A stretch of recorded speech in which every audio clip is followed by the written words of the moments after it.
இந்த ஜாதகத்தை பார்க்கலாம். மிதுனத்தில் சுக்கிரன், கடகத்தில் புதன் சூரியன், சிம்மத்தில் ராகு, துலாத்தில் சனி, விருச்சிகத்தில் குரு, மகரத்தில் சந்திரன், கும்பத்தில் செவ்வாய் கேது. இந்த ஜாதகத்தில் புதன் கடகத்தில் இருக்கின்றார். இது ஆண் ஜாதகம். ஜாதகராக குருவை எடுக்கின்றோம். இந்த ஜாதகத்தில் புதன் கடகத்தில் இருக்கின்றார். கடகத்துக்கு அடுத்து சிம்மம். சிம்மத்தில் ராகு இருக்கின்றார். புதன் அங்கு இணைவர். அதற்கடுத்து புதன் கன்னியில் அவரது வீட்டுக்கு போவார். ஜாதகர் அரச கௌரவத்தை பெறுவார். ஏனெனில் குரு ஜாதகரை குறிப்பவர். அவர் புதனோடு தொடர்புபடுகின்றார். அங்கு அரச கிரகம் சூரியனும் இருக்கின்றார். செவ்வாயோடு கேது இருக்கின்றார். இவர் கிராம தலைவராக இருப்பார் என்று சொல்லலாம். இரட்டை ராசியான மிதுனத்தில் சுக்கிரன் இருக்கின்றார். 2 மனைவிகளை குறித்து காட்டுகிறது. சனி மிதுனத்துக்கு வரும் காலங்களில் இவரது நிலை அந்தஸ்து கொஞ்சம் குறையும் என்று சொல்லலாம். ஏனெனில் செவ்வாய் கேது அந்த மிதுனத்தோடு தொடர்படுகின்றது. இதன் காரணமாக இவருடைய அந்தஸ்து, இவரது நிலை கொஞ்சம் குறையும் என்று சொல்லலாம். சகோதரர் ஒருவர் மருத்துவத்துறையில் இருப்பார். அரசாங்கத்தின் ஆதரவால் அவருக்கு நல்ல வேலை கிடைக்கும். ஜாதகர் 69-70 வயதை கடந்தால் 74 வயது வரை இருப்பார் என்று சொல்லலாம். சனிக்கு 2இல் குரு, 5இல் கேது. ஜாதகர் தனது இறுதி காலம் வரை கடவுளின் மடியில் இருப்பார் என்று சொல்லலாம். இந்த ஜாதகத்தை பார்க்கலாம். மிதுனத்தில் சந்திரன், கடகத்தில் ராகு, சிம்மத்தில் சுக்கிரன், கன்னியில் புதன், துலாத்தில் சனி சூரியன், விருச்சிகத்தில் குரு, மகரத்தில் கேது, கும்பத்தில் செவ்வாய். இது ஆண் ஜாதகம். இந்த ஜாதகத்தில் துலாத்தில் சூரியன் வலிமையின்றி இருக்கின்றார். அதே சமயத்தில் சனியும் அங்கு சூரியனோடு சேர்ந்து இருக்கின்றார். அவர் உச்சமாக இருக்கின்றார். இருவரும் பரம எதிரிகள்.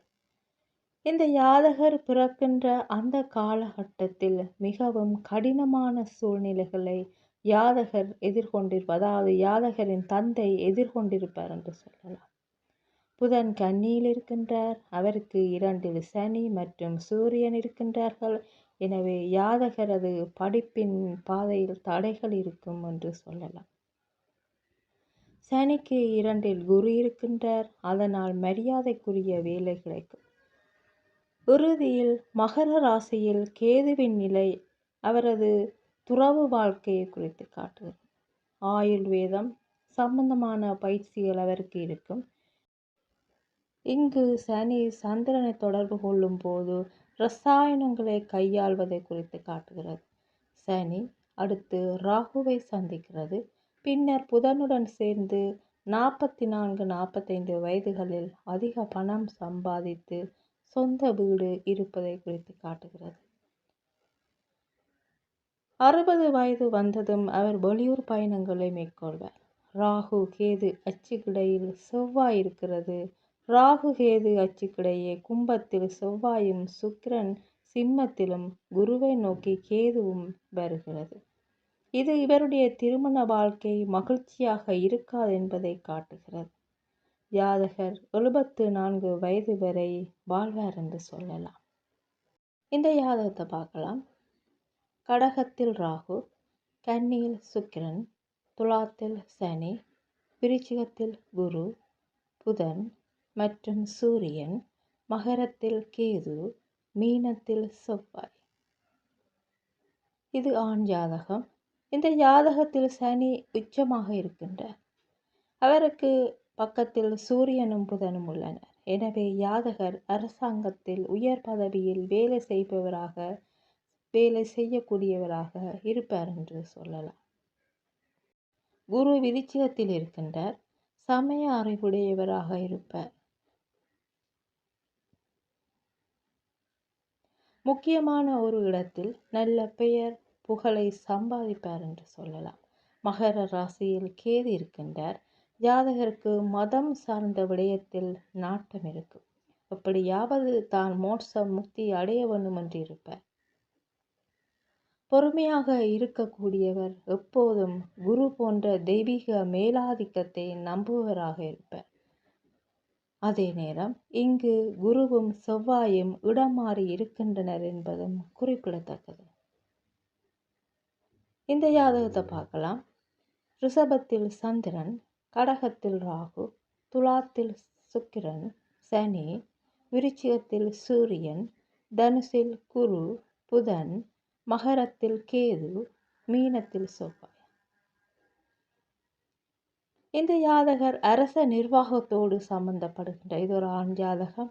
இந்த ஜாதகர் அரச நிர்வாகத்தோடு சம்பந்தப்படுகின்றார்.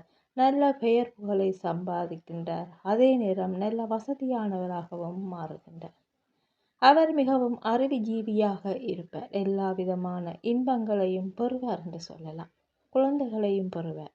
அவரது குடும்ப வாழ்க்கையில் அவரது குழந்தைகள் மூலம் அவருக்கு மரியாதை, சந்தோஷம் முழு அளவில் இல்லாமல் இருக்கலாம்.